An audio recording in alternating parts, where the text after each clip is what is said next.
அதுக்கப்புறம் விட்டுட்டு அவர் போயிடுவாரு. அந்த 3 மாசமும் வந்தாருன்னா நான் வேலைக்கு போயிட்டு வந்தேன்னா நிம்மதியா நைட்ல தூங்க விட மாட்டார் மேடம் என்ன. ரொம்ப டார்ச்சர் நைட்ல நீ வேலைக்கு போற நீ எங்கேயோ போய் வர அப்படின்னு சொல்லிட்டு ரொம்ப மோசமா பேசுவாரு.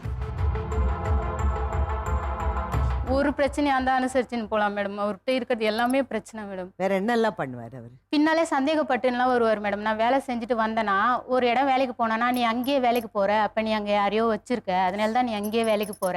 அந்த வேலைய விட்டு நின்னா தான் உன் கூட நான் இருப்பேன்." அப்படின்னு எங்க அம்மாட்ட சொல்லுவாரு. அவரு அவ்ளோ சண்டை வரக்குள்ள உன் கூட இருக்கிறது தானே முக்கியம். அந்த வேலைய வேணாம்னு சொல்றாங்க மேடம். திருப்பி நான் நிப்பேன். திருப்பி அவரு ஓடுவாரு. திருப்பி வேலை தேடிட்டு போவேன். திருப்பி வருவாரு. திருப்பி வேலை செய்யற இப்படி இடத்துல எத்தனை கம்பெனில இருந்து நீங்க வேலைக்கு நான் இருக்கீங்க? நெறைய இடத்துல இந்த மாரி நின்னுருக்கேன் மேடம். எனக்கு இப்ப போகக்குள்ளலாம் வீட்ல ஒரு காசு இருந்தாலோ, ஒரு நகை இருந்தாலோ தூக்கிட்டு போயிடுவாரு மேடம். எல்லாருமே எவ்வளோ பேர் காது குத்தி பத்திரிக்கை அடிச்சு, எங்க சொந்தக்காரங்களுக்கெல்லாம் வந்து பத்திரிக்கை வச்சுட்டு, நான் போய் எங்க அம்மா வீட்டு சைடு பத்திரிக்கை வச்சுட்டு வரேன். நாளைக்கு காது குத்தி மேடம் இன்னைக்கு போறாரு நானும் வரேன்னதுக்கு, இல்ல நான் போய் வச்சுட்டு வரேன்னு சொல்லிட்டு போனவரு காது குத்தி மண்டபம்லாம் அமுத்தி என்னை விட்டுட்டு போயிட்டாரு மேடம்.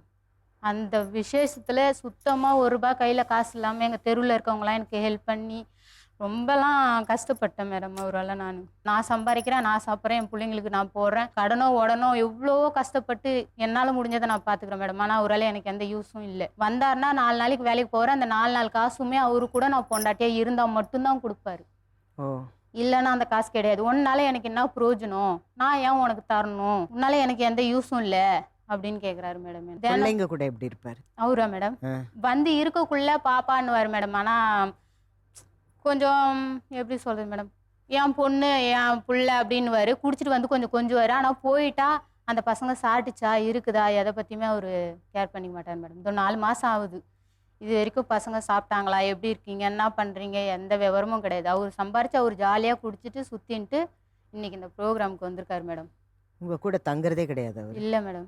வேற எங்கனா வேற இது இருக்கா அவங்க அவருக்கு? ஊர்ல தான் மேடம் அதிகமா இருப்பாரு அவரு. இல்ல உங்களுக்கு வேற அவருக்கு வேற ஏதாவது? எனக்கு இதுக்கு முன்னால அந்த சந்தேகம் வந்தது இல்ல மேடம். அவரு குடிப்பாரு, சுத்துவாரு. எங்க வீட்டுக்காரர் அந்த மாரி இல்ல. நான் எல்லார்கிட்டயுமே அடிச்சு சொல்லியிருக்கேன் என்கிட்ட சொன்னவங்கள்ட்ட.